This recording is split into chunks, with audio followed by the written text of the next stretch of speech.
And it's now emerging that the Ministry of Energy was forced to invoke emergency powers and bypass the normal supply system of the government-to-government deal after the main nominated oil marketing company failed to deliver fuel for the country. Documents exclusively obtained by the Standard reveal how Gulf Energy Limited, a nominated oil marketing company entrusted with the critical fuel supply contract, failed to deliver, forcing the Ministry of Energy to bypass the normal supply chain. And as our senior political affairs reporter Chris Thyro details, senior government officials in the energy sector used the opportunity to undercut deals, hence raking in billions of shillings. In the final days of March 2026, Kenya stood on the brink of a fuel crisis that would have shut down the economy as the country prepared for the Easter holidays, with demand for petrol surging by 20%. The national stocks were running dangerously low that the government, through the Ministry of Energy, projected a complete stockout by April 2nd this year. Behind the scenes, a frantic race was underway, with senior government officials cutting deals.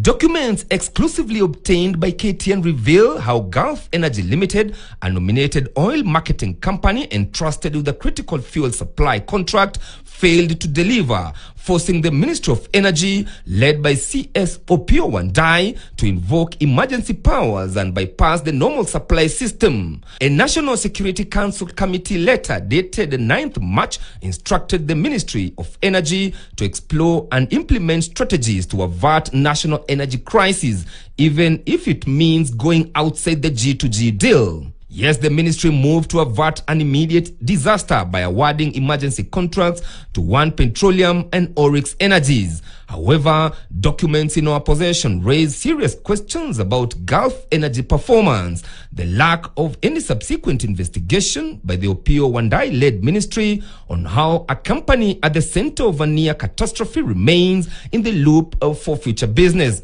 Minutes from high-level meetings of the national supply chain chaired by officials from the Ministry of Energy, KPC, EPRA, and oil marketers showed growing concern. On March 18th, a key admission was made. The vessel had already loaded fuel in Jebel Ali, but escalating regional tensions blocked its route and it could not sail through the Strait of Hormuz. By March 19, the situation turned critical. Internal projections from Energy PS Liban warned Kenya had just 11 days of petrol to cover, and a stockout was now expected by March 30th. With no immediate response 2 days later, on March 19th, on March 21st, Gulf Energy finally responded with a letter to the principal secretary in it.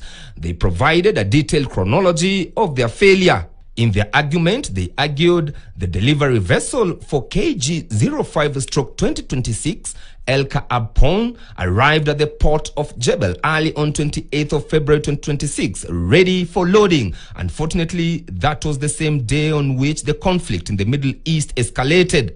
A directive from the National Security Council changed everything.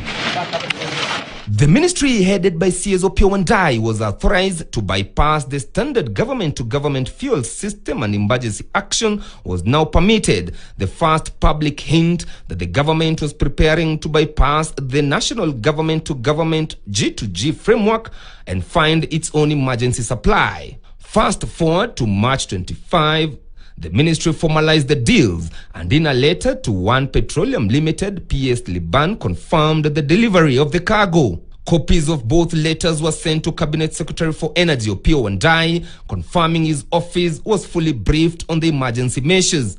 Even as the emergency cargo were being confirmed, Gulf Energy was still scrambling. On March 21st, they submitted a proposal for the 37,000 metric ton cargo from Saudi Arabia.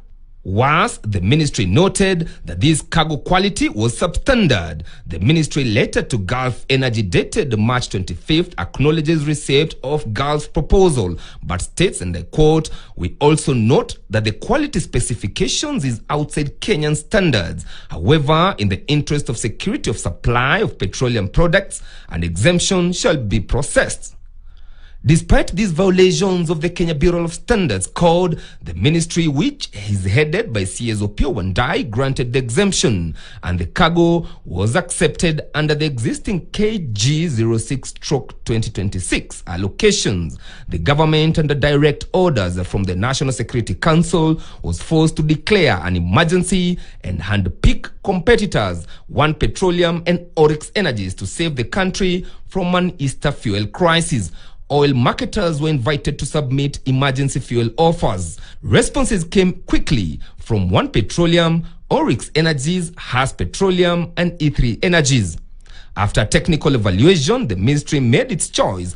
It recommended that the offers by One Petroleum Limited, with delivery date range 23rd to 26th March, and Oryx Energies, with a delivery date range of March 10th, are considered. Copies of both letters were sent to Cabinet Secretary for Energy Opiyo Wandayi, confirming his office was fully briefed on the emergency measures. Despite these violations of the Kenya Bureau of Standards Code, the ministry granted the exemption and the cargo was accepted under the existing KG 06/2026 allocations.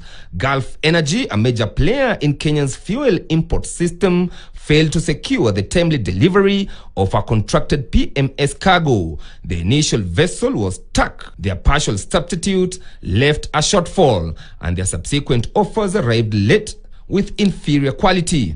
The government, under direct orders from the National Security Council, was forced to declare an emergency and handpick competitors, One Petroleum and Oryx Energies, to save the country from an Easter fuel crisis.